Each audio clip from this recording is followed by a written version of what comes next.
अच्छा जी। सो सबसे पहले तो let me just give you an intro to this session what are we really going to do here today. So वैसे ये जो सेशन था this is basically for my 11B students, लेकिन क्योंकि इसमें से बाकियों को भी फायदा हो जाएगा so I made this open for all. और इसमें हम ये कर रहे हैं कि basically we are going to go through all of waves. और वेव्स का जो हिस्सा है, वेव्स का जो पार्ट है बेसिकली जनरल वेव प्रॉपर्टीज वाला, दिस इज बेसिकली जो आज हम डिस्कस करेंगे। और इसमें क्योंकि काफ़ी ऐसी चीज़ें हैं जो कि आपको वैसे लिखनी पड़ती, so I done the hard work for you और मैंने उसमें काफ़ी सारी चीज़ें लिख ली हैं। इसी वजह से मैंने कहा था कि ये प्रिंट करवा लें तो बेहतर है। And I know I sent it very late, तो आप लोग नहीं करवा सके, लेकिन इंशाल्लाह we'll have like maybe 2 more classes on waves. तो तब तक अगर आप लोग प्रिंट करवा लेंगे तो इससे आपको बहुत आसानी हो जाएगी, because most of the waves notes are in here वैसे भी। You will just need to fill in some empty spaces and this is going to be like a handout you can always have जब भी आपको ये revise करना हो। All right, so any questions यहाँ तक? So questions basically I be taking in like small like 5 to 10 minute intervals. उसमें मैं देखूंगा। In the meantime you guys can write on the group whatever you want to discuss, something like that. और उस चीज़ को हम लोग फिर इस तरीके से गो थ्रू करेंगे। ऑल राइट, अच्छा जी। अब स्टार्ट करते हैं इस सेशन से। So as I just said हम लोग general waves properties, general wave properties पढ़ने जा रहे हैं।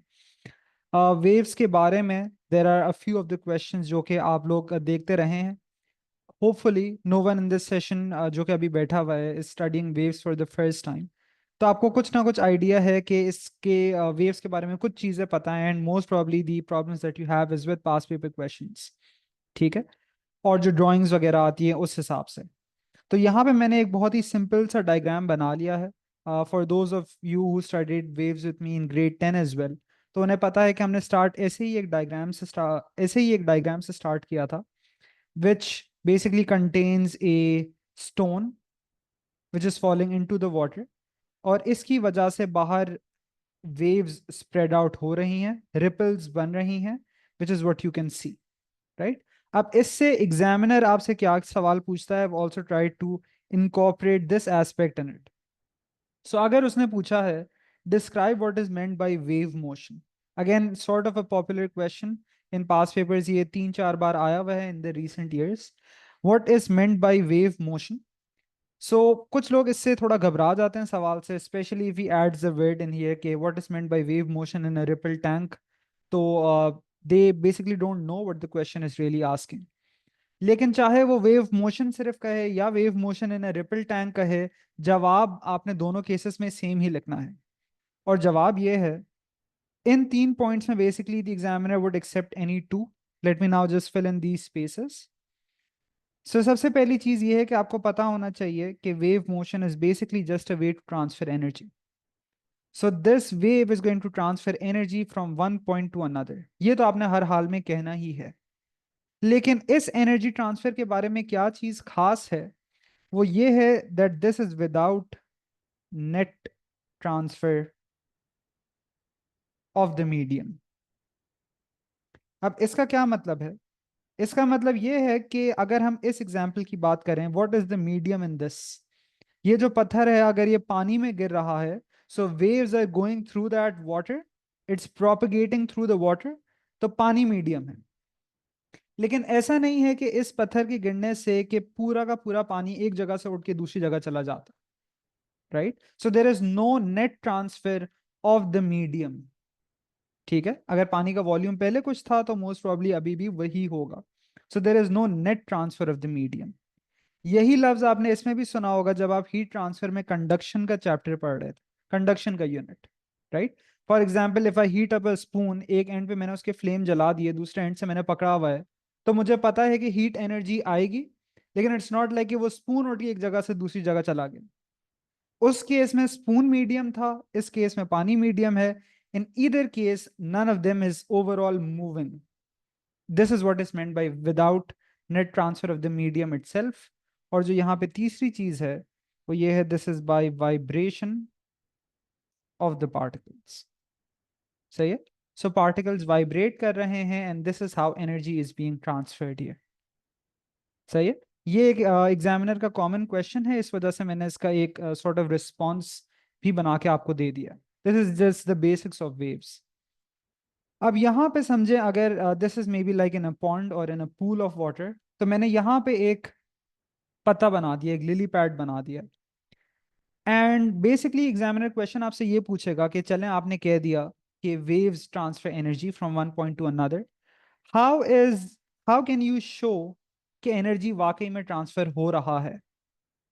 इसका भी जवाब बहुत ही जेनेरिक, बहुत ही सिंपल है। वो ये है कि अगर यहाँ पे एक ऑब्जेक्ट रखा होगा तो वेव अपनी कुछ ना कुछ एनर्जी उसको ट्रांसफर करेगा, which is basically going to make this move. And I know from grade 9 wake energy power कि मूवमेंट की वजह से जो एनर्जी होता है उसको kinetic एनर्जी कहते हैं, right. So what I would say in this case is कि यहाँ पे ये अगर मूव करना स्टार्ट हो गया, इसका मतलब एनर्जी ट्रांसफर हो गया है। But you also guys know कि वाटर जो है ट्रांसवर्स वेव होता है। तो जिस तरीके से वेव इसकी पास इस तरीके से आ रहा है, ये लेफ्ट राइट नहीं मूव करेगा, रादर ये अप डाउन मूव करेगा। So highlighting how this leaf would move, this is an important part. ठीक है। तो यही चीज अगर इसने आगे पूछी है, how to observe if energy is transferred above, above यानी वो रिपल टैंक वाले केस में, कि अगर ये आपके पास पानी का एक पूल इसने आपको दे दिया और कह रहा है कि इसमें कैसे पता चलेगा कि एनर्जी ट्रांसफर हो रहा है। So that's the answer to this. So object moves,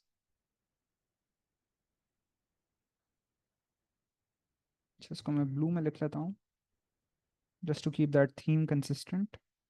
so move करेगा, सिर्फ मूव करेगा कहने का एक मार्क है, but saying that this moves up and down, ये कहने का आपको दूसरा मार्क मिलेगा। सही है। And that's basically because this is a transverse wave. ठीक है। रिस्पॉन्स बाय द वे उसका यहां पे खत्म हो गया इसका,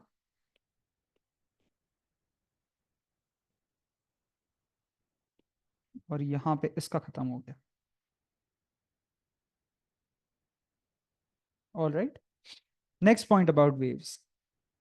waves are dash in nature, they repeat after a certain time. अगर आप में से कोई एड मैथ पढ़ता है और एड मैथ में आप लोगों ने ट्रिग्नोमेट्री का चैप्टर पढ़ लिया है, तो आपको पता है कि जैसे साइन कॉस की ग्राफ्स की अगर हम बात करें तो वो पीरियोडिक होते हैं। पीरियोडिक का क्या मतलब होता है कि एक टाइम बाद वो वेव की शक्ल अपने आप को रिपीट करती है। So they repeat after a certain time. सही है। और चौथी चीज is that waves are formed when there is a disturbance in the medium which is called either of these things. या तो आप इसको वाइब्रेशन कह सकते हैं, या तो आप इसको ऑसिलेशन कहते हैं। सही है। So this is just some basic stuff about waves as a whole. अब मैं एक सेकंड के लिए I'll stop sharing because I need to show you guys something the from the web. एक दो simulations हैं।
या all right.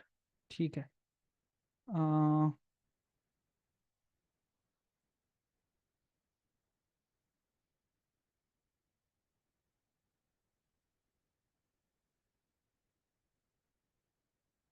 All right, screen फिर से सबको नजर आ रही है?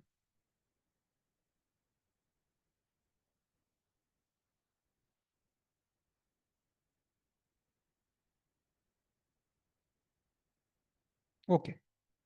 अच्छा, अब यहाँ पे अगर हम देखें, सो पहले तो मैं इसको जरा ठीक कर दूं, एंड मेक इट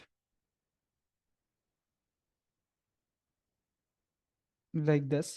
तो यहाँ पे हम लोग अभी कुछ बेसिक पहले वेव्स की कुछ सिमुलेशंस देख रहे हैं, और उसकी बेसिस पे आगे कुछ बातें करेंगे। This is very fast to see, तो हम लोग इसको स्लो मो में कर देते हैं। All right. सो यहाँ पे हमें कुछ चीज़ें नज़र आ रही हैं on this rope for us to see better. यहाँ पे कुछ पॉइंट्स हाईलाइट हुए हुए हैं, कलर हुए हुए हैं, कुछ ग्रीन वाले नज़र आ रहे हैं आपको, कुछ रेड वाले नज़र आ रहे हैं। So let me just for a second pause this at a certain,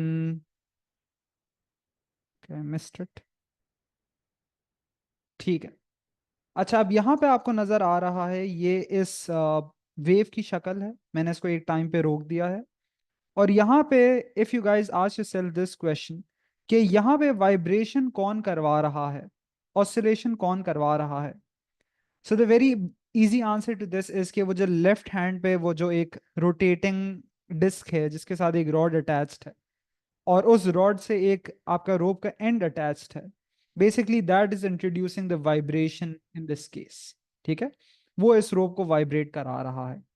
एक सेकंड के लिए अभी बाकी की वेव को भूल जाएं, just look at how the rod at that point is moving. जो सबसे लेफ्ट पे जो ग्रीन पॉइंट से कनेक्ट है, वो किस तरीके से मूव कर रहा है, just the rod. So I can see that the rod is moving up and down. ठीक है, so the rod is moving up and down, and then if I ask this question कि चले rod up and down move कर रहा है, and I am going to play this again. सवाल यह है कि how is the wave moving here, wave किस डायरेक्शन में मूव कर रहा है।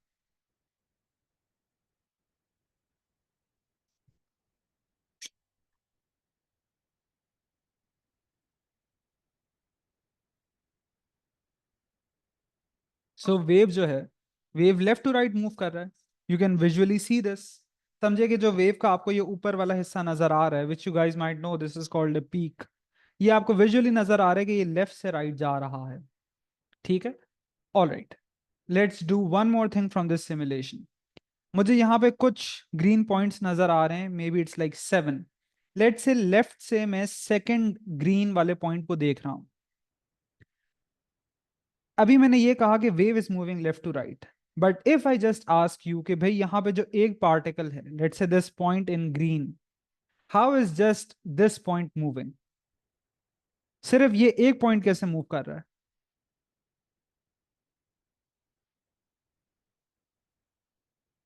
This point is moving up and down. ठीक है, आई होप ये आप सबको नजर आ रहा है that this point in green is just moving up and down. Yes, wave पूरा लेफ्ट से राइट जा रहा है, लेकिन just the point is moving up and down. ठीक है, ऑल राइट।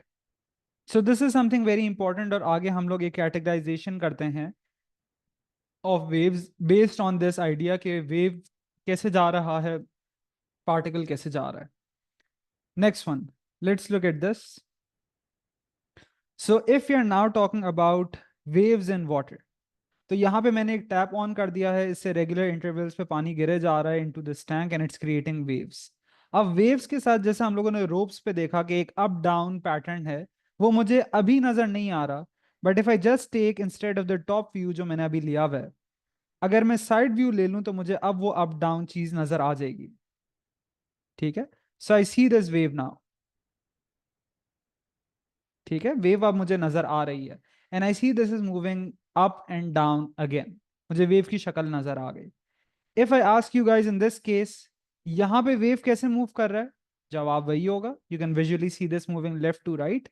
लेकिन जैसे कि अभी हमने बात की थी रिपल टैंक या वो पॉन्ड वाले केस में, अगर मैं इस पानी के ऊपर एक पत्ता रख दूं, then it's also going to move up and down even though the wave is moving left to right. ठीक है, तो ये भी रोप वेव से सिमिलर है इस एस्पेक्ट में। Let's look at the third one. Graph को भी भूल जाएं, just look at the springs ऊपर और नीचे की तरफ। तो यहाँ पे क्या कर रहे हैं हम, this is basically a slinky, जो कि ये जो basically let me just show you what slinky is. ये वाले जो स्प्रिंग्स होते थे, बचपन में आप लोगों ने शायद इसका ज्यादा अच्छा बचपन गुजरा, उन्होंने शायद देखा हो, इसके साथ खेला हो, कलर्ड वाला हो या आपके पास स्टील वाला हो। This is called a slinky, it's basically just a spring.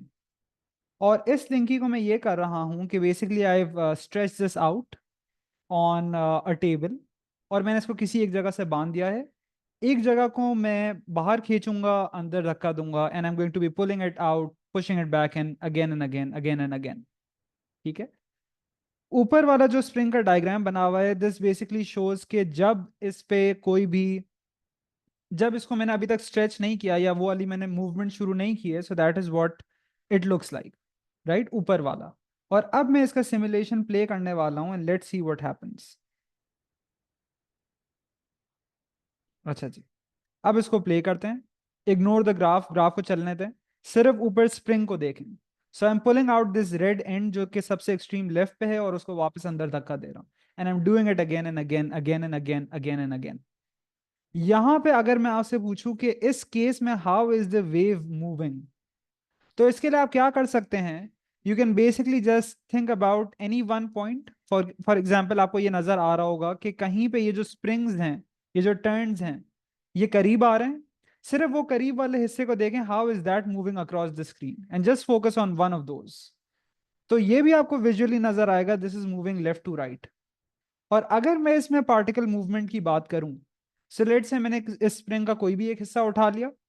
Late say left से जो पहला वाला पर्पल नजर आ रहा है, मैं इसको देख रहा हूं, वेव भी लेफ्ट टू राइट जा रहा था। And if I just think about this, and let me pause this for a second. अब ये जो पर्पल वाला हिस्सा है लेफ्ट से पहला, इसको ऑन दिस सेकंड स्प्रिंग, जो कि वो स्प्रिंग की मूवमेंट वाला है, कंपेयर दैट विथ वो ऊपर वाली स्प्रिंग जिसमें वो वेव नहीं आई भी थी तब तक। अगेन यू कैन सी कि वो जो स्प्रिंग है वो भी लेफ्ट एंड राइट मूव किया है, and as we just saw with the simulation running, the wave is also moving left to right. सही है। तो इसमें कुछ खास बात है, क्योंकि पहले दो में क्या हो रहा था कि वेव लेफ्ट राइट जा रहा था, लेकिन पार्टिकल्स जो थे वो ऊपर नीचे थे। इसमें पार्टिकल्स भी लेफ्ट राइट हैं। All right.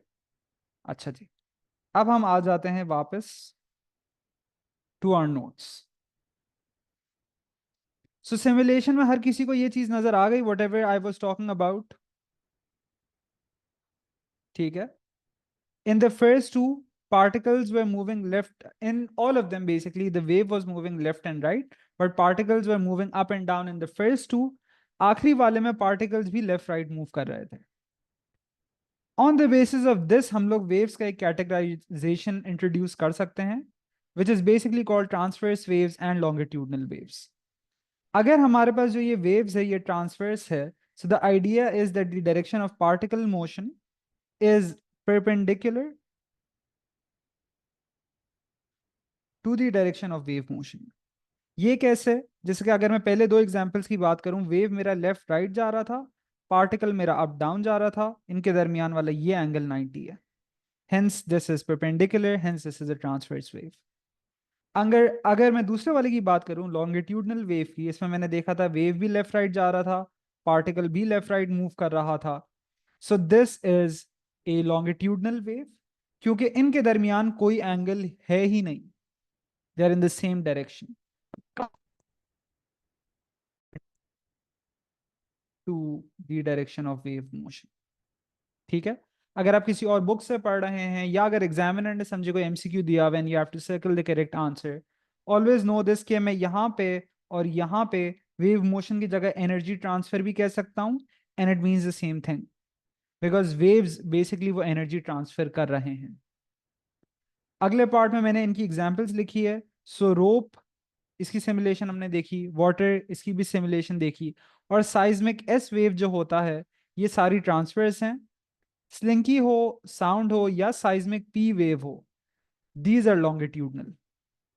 ठीक है। तो ये ट्रांसफर्स हैं, ये लॉन्गिट्यूडनल हैं। Great 10 guys no I do this activity.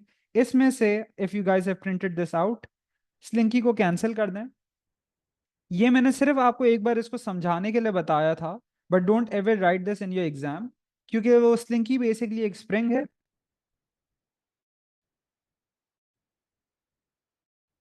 अगर मैं उसी एंड को पकड़ के अप एंड डाउन हिलाना शुरू कर दूं तो वो ट्रांसवर्स वेव हो जाएगा। सो यू शुड नो कि भाई यहाँ पे साउंड और seismic P waves, these are basic.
How about now?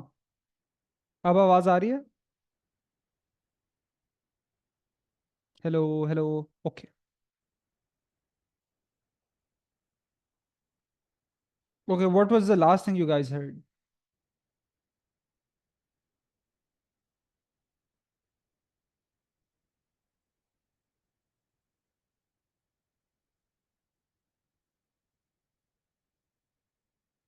अच्छा। Okay. Okay then it's okay, I will just go over it again. अच्छा, तो देखें हम लोग ये बात कर रहे थे कि ट्रांसफर्स एंड लॉन्गिट्यूडनल की हमने ये बात की, this is perpendicular, this is parallel. Wave motion और एनर्जी ट्रांसफर के लफ्ज अगर एग्जामिनर यूज करे, it's both of these are fine. तीसरा ये कि हम लोग ये एग्जांपल्स डिस्कस कर रहे थे, rope waves, water waves, seismic S, ये सारी ट्रांसफर्स की एग्जांपल हैं। साउंड और साइज्मिक पी लॉन्गिट्यूडनल की एग्जांपल है। इस लिंकी को मैंने इस वजह से कैंसिल आउट कर दिया यहाँ पे, क्योंकि वैसे ये एक स्प्रिंग है। Am I not audible again और व्हाट?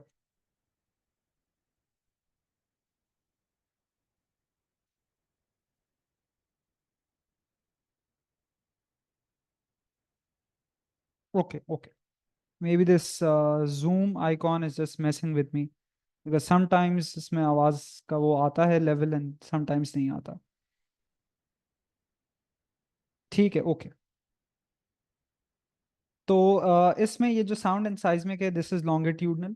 फिर हम लोग इसकी लेबलिंग की बात कर रहे थे तो मैं ये बता रहा था इसके जो टॉप पार्ट्स होते हैं ट्रांसवर्स वेव में वी कॉल दी पीक्स और क्रेस्ट्स, और जो बॉटम पार्ट्स होते हैं इन्हें हम ट्रफ्स कहते हैं.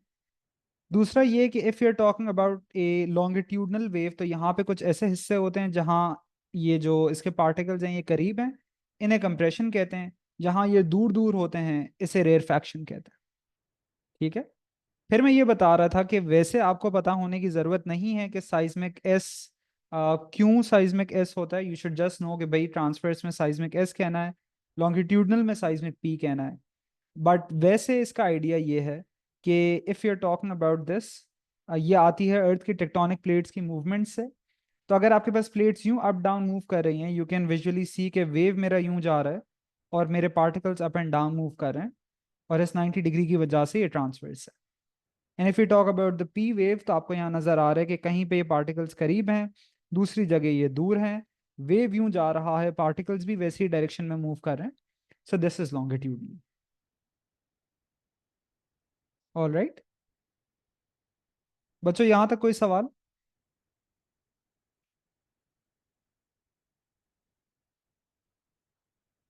ओके. अच्छा जी. अब यहाँ पे we are now going to look at the types of graphs. तो आपके पास दो टाइप के ग्राफ्स होते हैं. बेचारे कुछ ऐसे बदनसीब लोग भी होते हैं कि वो वेव्स पढ़ रहे होते हैं, उन्हें पता ही नहीं होता कि दो टाइप के ग्राफ भी होते हैं. So it's really important to understand कि हाँ भाई दो टाइप के ग्राफ्स होते हैं. How you deal with them, that does make a lot of difference. The first graph is displacement distance. अब आप सभी मैथ पढ़ते हैं तो आपको पता है कि अगर मैं किसी भी ग्राफ का नाम लेता हूं, what ever variable I say first it's going to be on the y axis, दूसरा वाला एक्स एक्सिस पे. तो इसका मतलब है ये एक ऐसा ग्राफ है जिसमें displacement is on the y, distance is on the x.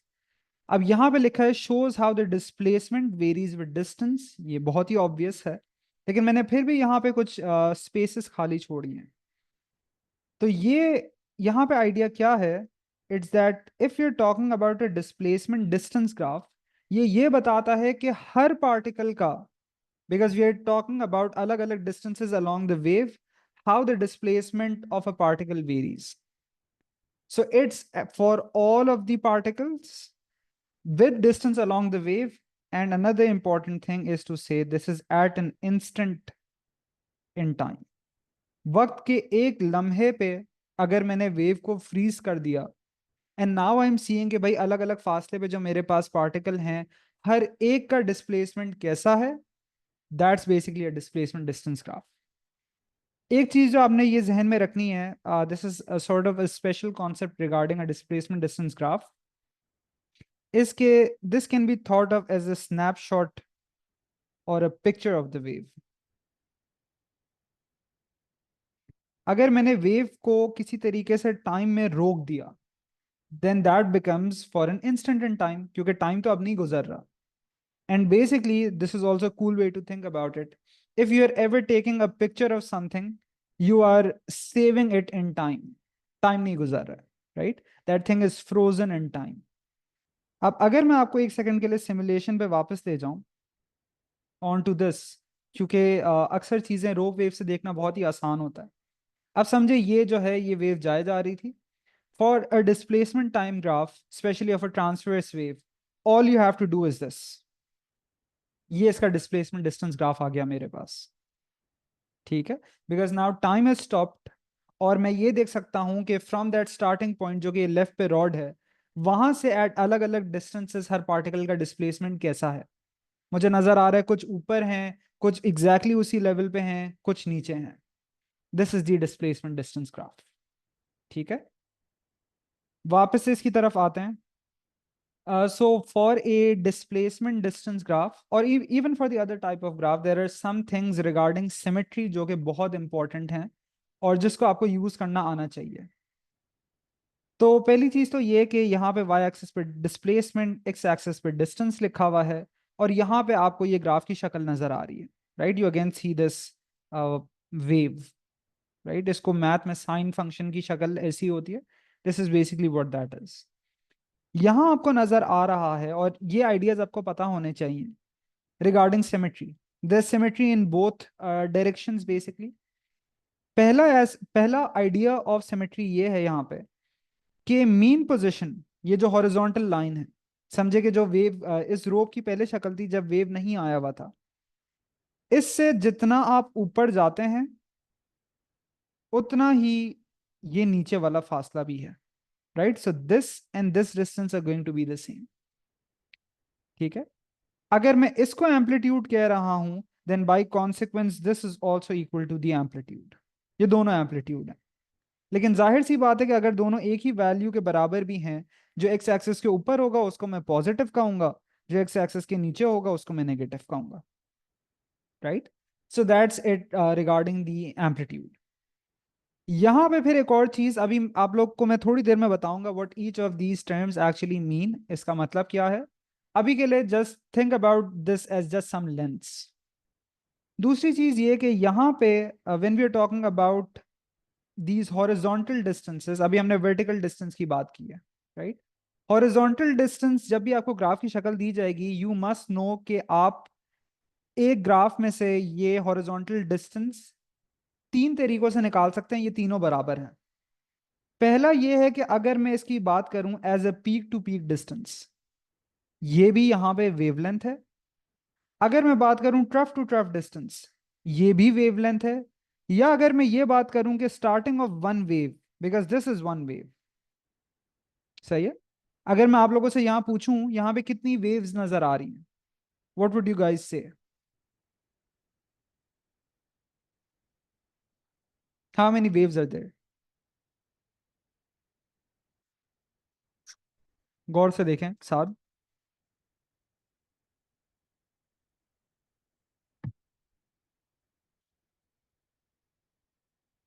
तीन वेव्स हैं, right. One, two and three. ये तीन वेव्स क्यों हैं, क्योंकि ये एक ही की शक्ल मुझे बार बार रिपीट होते नजर आ रही है अगली दो बार, right. So this is a this these are three waves. तो यहां पे अगर मैं ये कहूं कि भाई स्टार्टिंग ऑफ वन वेव से लेकर स्टार्टिंग ऑफ अनदर वेव तक जो फासला है, this is also the wavelength, ठीक है। तो तीन तरीके हो गए। एक हो गया पीक टू पीक का फासला, एक हो गया ट्रफ टू ट्रफ का फासला, तीसरा हो गया एक वेव के स्टार्ट से लेके अगले वेव तक के स्टार्ट का फासला। ये सारे वेवलेंथ के बराबर हैं, ऑल राइट। अच्छा जी, अब ये वाला एग्जाम्पल आप लोगों ने ट्राई करना है। This is a example of a displacement distance graph. For the graph below, find the amplitude, displacement of the trough, wavelength of the wave, and distance at point x. है तो बहुत ही आसान। 2 minute लें, try this out, and then we'll discuss.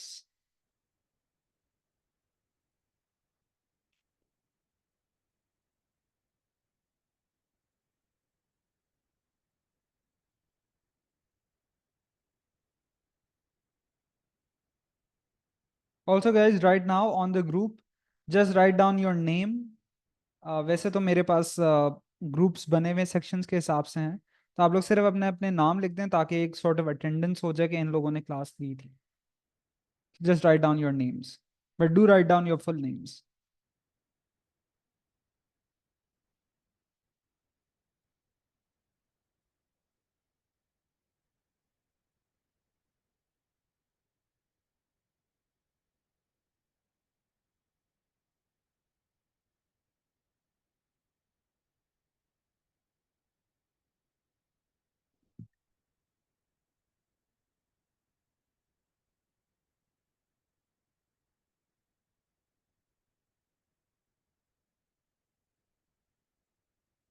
11B, please write down your names on the group. Chat पे लिख दें।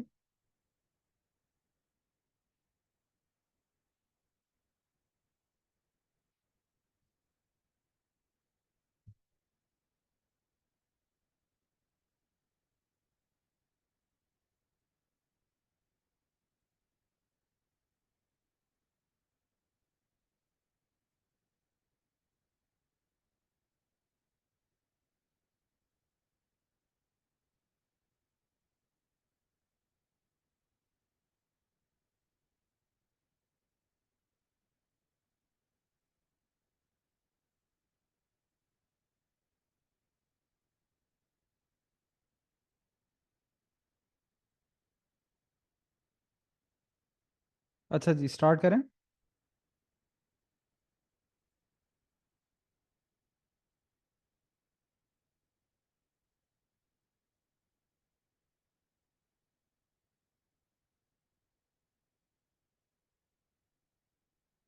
अच्छा, now let's look at this one.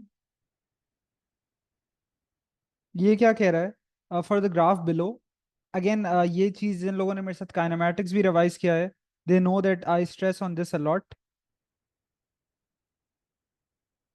Can you guys hear me? Okay, आवाज आ रही है, ठीक है।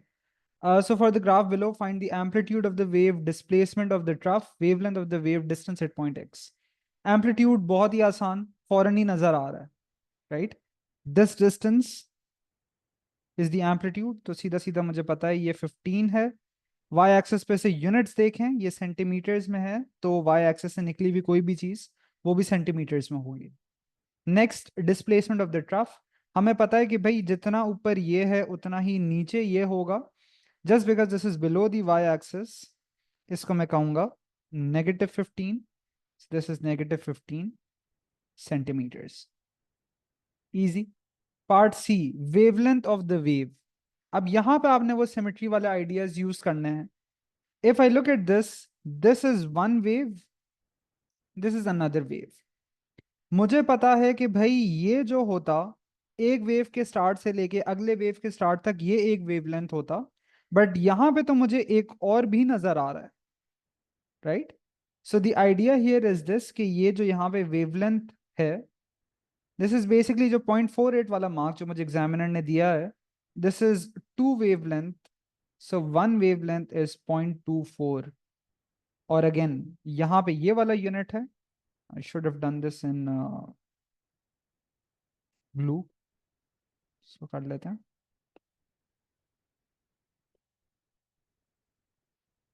So this is 0.24 metres.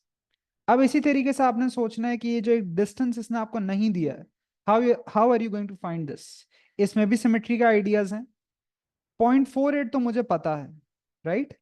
और मुझे ये वाला डिस्टेंस मालूम करना है। आई नो कि ये भी एक वेवलेंथ होता, तो ये वाला फासला वैसे 0.24 होता, बट बिकॉज ऑफ सिमेट्री अगर मैं वो वाला पूरा फासला नहीं जा रहा हूं, मैं सिर्फ इतना आगे आ रहा हूं, सो this is half of that, right? So this distance, ये वाला, this is half of 0.24, this is 0.12। लेकिन ये जो है इसका जो डिस्टेंस है, distance all the way from origin mark है, so that's why it's going to be, this is 0.48, this is 0.12, you just add the two, so 0.48 plus 0.24 का आधा, this is what, 0.60 meters। इस एग्जाम्पल में किसी को कोई issue?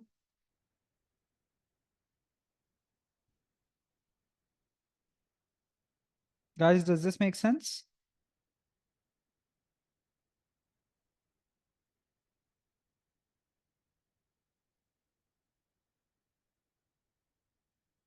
All right, okay। अच्छा जी, तो ये एक एग्जाम्पल हो गई। This was for a displacement distance graph. आगे जाते हैं and let's talk about A displacement time graph. Coincidentally displacement time हो या डिस्प्लेसमेंट डिस्टेंस हो, दोनों की शक्ल एक ही जैसी होती है। Now, how can I get A displacement time graph from the same simulation? सवाल ये है। इसके लिए मैं क्या कर रहा हूं कि यहां पे अगेन ये जो मुझे सेकंड फ्रॉम द लेफ्ट जो सेकंड ग्रीन पॉइंट नजर आ रहा है, मैं इसके बारे में बात करूंगा कि इसका डिस्प्लेसमेंट कैसे चेंज हो रहा है, right? So let's say I start, let's try to stop this. अब से मैं स्टार्ट करता हूं, ठीक है? ओ बल्कि नहीं, लेट्स स्टार्ट यहां से। ठीक है, मैं यहां से स्टार्ट कर रहा हूं इसको। अब अगर मैं ये ग्रीन वाले पॉइंट को देखूं, सबसे पहले ये ग्रीन वाला पॉइंट कैसे जाएगा? ऊपर गया। So I can see from this graph, सबसे पहले इसका डिस्प्लेसमेंट बढ़ा, लेकिन ये कोई एक खास हद तक जा रहा है, right? So if I play this simulation again, तो मुझे पता है ये फिर नीचे आ रहा है, डिस्प्लेसमेंट कम हुआ। फिर वो अपनी नॉर्मल जो उसकी पोजीशन थी, जो मीन पोजीशन था, उससे भी नीचे चला गया, राइट। सो इस वजह से ये यू नेगेटिव हो गया। नेगेटिव भी एक हद तक जा रहा है, उसके बाद वापस से ऊपर आ रहा है, right. So displacement is getting less negative then. यहां पे अगर मैं ये चलाऊं तो वापस से ऊपर आया, and then the entire thing repeats itself. तो ये है एक डिस्प्लेसमेंट टाइम ग्राफ की शक्ल, which is also the same as a displacement distance graph की शक्ल। So this shows the variation of the displacement. लेकिन यहां पे आपने ये गौर किया होगा कि अब मैं हर पार्टिकल की बात नहीं कर रहा था, I am just talking about a single particle.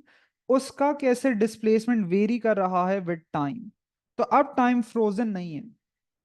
Displacement distance में टाइम फ्रोजन था, इसमें टाइम फ्रोजन नहीं है। इस चीज पे मैं क्यों इतना जोर दे रहा हूँ, क्योंकि ऐसे एमसीक्यूज आए हैं, हम लोग इंशाल्लाह नेक्स्ट फ्यू क्लासेस में करेंगे, जिसमें ये आइडिया यूज होता है। और जिसको ये तमीज नहीं है कि ये कौन सा ग्राफ है, how do you deal with that, किस ग्राफ से क्या निकाल सकते हैं, किस ग्राफ से क्या नहीं निकाल सकते, then you will be lost. ठीक है। अगर मैं दोनों ग्राफ्स को कंपेयर करूं, दोनों में वाई एक्सिस पे तो डिस्प्लेसमेंट ही है। सो दिस वेरिएबल जो कि आप वाई एक्सिस से निकाल रहे हैं, ये भी सेम ही रहेगा। अगर ये एम्पलीट्यूड है तो ये वाला भी एम्पलीट्यूड ही है। It's no change. The only difference is कि पहले जो ये मेरे पास पीक टू पीक या ट्रफ टू ट्रफ या स्टार्टिंग ऑफ वन वेव से स्टार्टिंग ऑफ अनदर वेव तक का फासला था, इसको मैं पहले वेवलेंथ कह रहा था। उस वक्त मेरे पास एक्स एक्सिस पे डिस्टेंस था, अब मेरे पास एक्स एक्सिस पे टाइम है, तो इसको टाइम पीरियड कह रहे हैं, right. But the other points regarding the symmetry जो हमने वहां डिस्कस किए थे, दे स्टिल अप्लाई हियर। अब ट्राई करें ये वाला सवाल।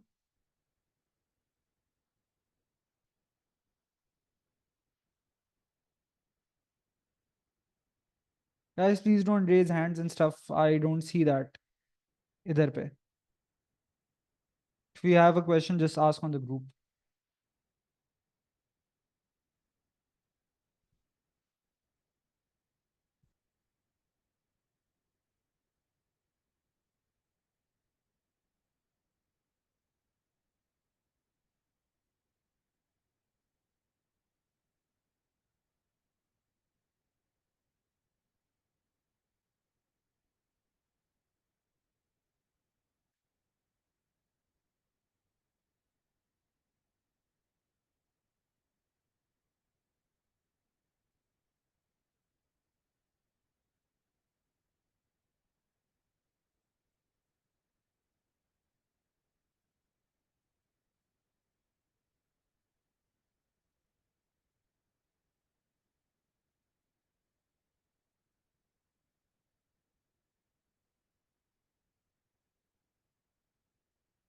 एम्पलीट्यूड के साथ नेगेटिव साइन नहीं आएगा, amplitude is always a positive value, क्योंकि वो सिर्फ उस फासले की बात कर रहा है।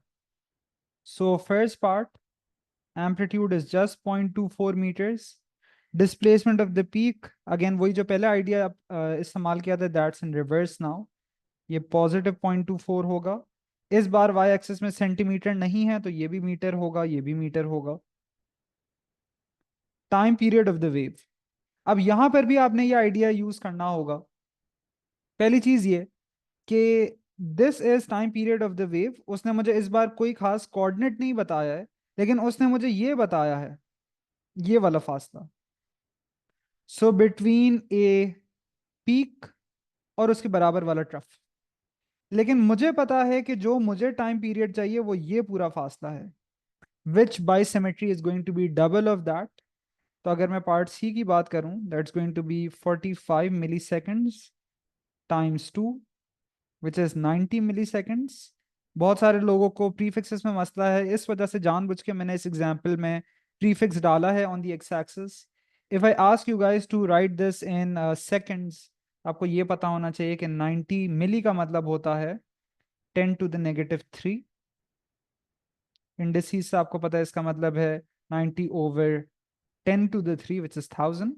ये आ रहा है 0.09 seconds.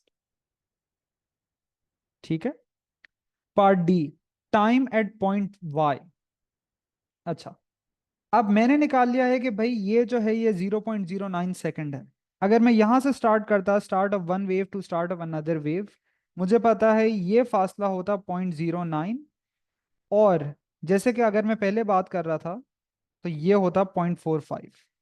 O sorry, I made a mistake I guess, or have I, no sorry, this would not be 0.45, this would be 0.045, right. तो अब मुझे ये ढूंढना है ये वाला पॉइंट, इसका कोऑर्डिनेट क्या है। तो भाई मुझे पता है कि ये अगर 0.045 है तो ये वाला डिस्टेंस ये भी तो उतना ही है, this would also be 45 millisecond. In fact, just to make our life easy without decimals, इसको हम भी डेसिमल में ही करते हैं। तो ये हो गया 90, ये हो गया 45। मैं ये कह रहा हूं कि ये वाला विड्थ इज ऑल्सो 45। तो मुझे तो उसके बिल्कुल दरमियान में आना है ना। सो स्मैक इन द मिडल, 45 का आधा, ये होगा 22.5। And again I need all of this, ये पूरा। So this would B 45 plus 22.5। So 45 plus 45 का आधा, which would be what? It's like 67.5. Yeah, 67.5 millisecond. Again, अगर इसको भी seconds में लिखना हो, so I would write this as 67.5 over 1000. तो एक दो तीन, this would become 0.0675 seconds. ठीक है? Is this clear to everybody?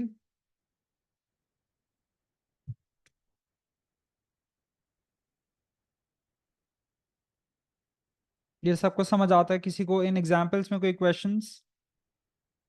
Just ask on the group. देखें, इसमें मैंने ये बताया कि this is 45। So this was basically, क्योंकि ये 45 था, टाइम पीरियड जो था ये उसका डबल होगा बाई सिमेट्री, क्योंकि वो पीक पीक डिस्टेंस आपका टाइम पीरियड होता है। तो मैंने इस वजह से 45 टाइम्स 2 किया था यहाँ पे। अगले पार्ट में वो पूछ रहा है कि भाई अगर इसका आप टाइम, वो आपसे पूछे, तो आपको पता है ये पूरा तो एक टाइम पीरियड है ना जो आपने अभी निकाला, 90 मिली सेकेंड है, और बाई सिमेट्री इसका आधे रास्ते, that would be half of 90, या 45 होगा। यू ऑल्सो नो कि ये वाला विड्थ ये पूरा 45 है, because this is smack in the middle, this would be half of 45, जो कि आ गया 22.5। The coordinate at this point is all of this, so 45 plus 22.5 gave you 67.5.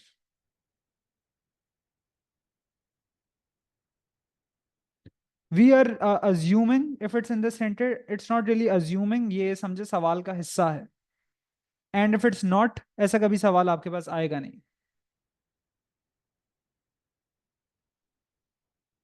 ठीक है गाइस, अभी डन। तो ये हमारा आप समझें कि आधे आधे से थोड़ा सा कम वेव्स हो गया। इंशाल्लाह इन द नेक्स्ट 2 और 3 क्लासेस हमारा वेव्स खत्म हो जाएगा, and then we'll also have like a small waves test on this. All right, और पास पेपर के सवाल भी उसी के करीब करीब हो जाएंगे। So thanks for your time, guys, and then inshallah I'll inform on the group when the next class is going to take place. Allah Hafiz.